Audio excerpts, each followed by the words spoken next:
ప్రమాదవశాత్తు ఫామ్ హౌస్లో జారిపడి గాయాల పాలైన మాజీ ముఖ్యమంత్రి కేసీఆర్ యశోద హాస్పిటల్లో చేరి వైద్యం అందుకుంటున్న విషయం తెలిసిందే.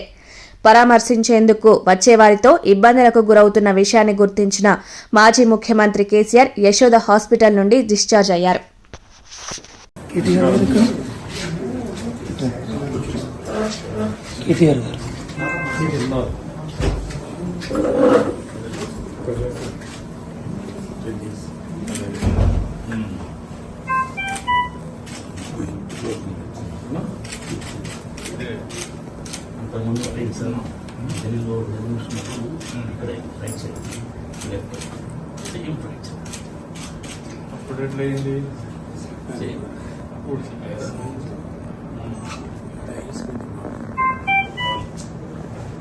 స్మూత్గా ఉంటాయి.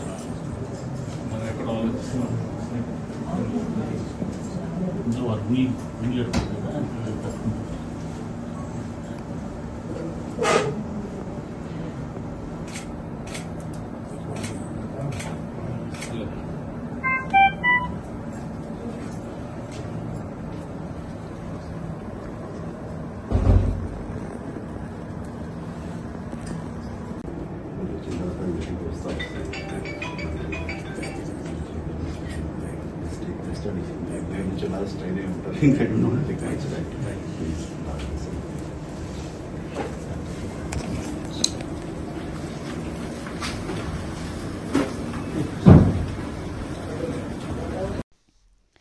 యశోద ఆసుపత్రి నుంచి కేసీఆర్ ప్రజలకు వీడియో సందేశం ఇచ్చారు.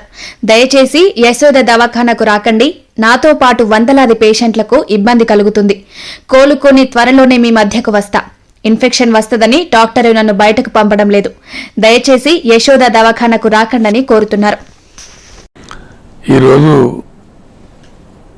వివిధ ప్రాంతాల నుంచి, రాష్ట్రం నుంచి వందలాదిగా వేలాదిగా తరలి వచ్చినటువంటి అభిమానులందరికీ నా హృదయపూర్వక వందనాలు.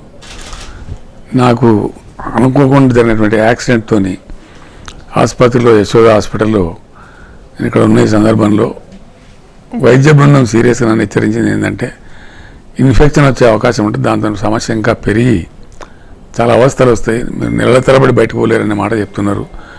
దాన్ని గమనించి దయచేసి మీ అభిమానానికి నేను 1000 చేతులు వచ్చి మీకు దండం పెడతా ఉన్నా.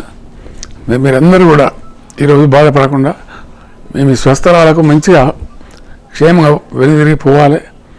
రేపటి నుంచి కూడా నేను రాష్ట్ర ప్రజలకు విజ్ఞప్తి చేస్తూ ఉన్నా, దయచేసి కనీసం ఇంకో 10 రోజుల వరకు ఎవరు కూడా తరలి రావద్దని, అది అందరికి కూడా మంచిది కాదని చెప్పి నేను వినయపూర్వకంగా విజ్ఞప్తి చేస్తూ ఉన్నా. కింద ట్రాఫిక్ ఇబ్బందులు కూడా ఉన్నాయి. హాస్పిటల్లో మనం కాకుండా వేరే వందలాది మంది పేషెంట్లు కూడా ఉన్నారు ఇక్కడ. వాళ్ళ క్షేమం కూడా మనకు అంతే ముఖ్యం.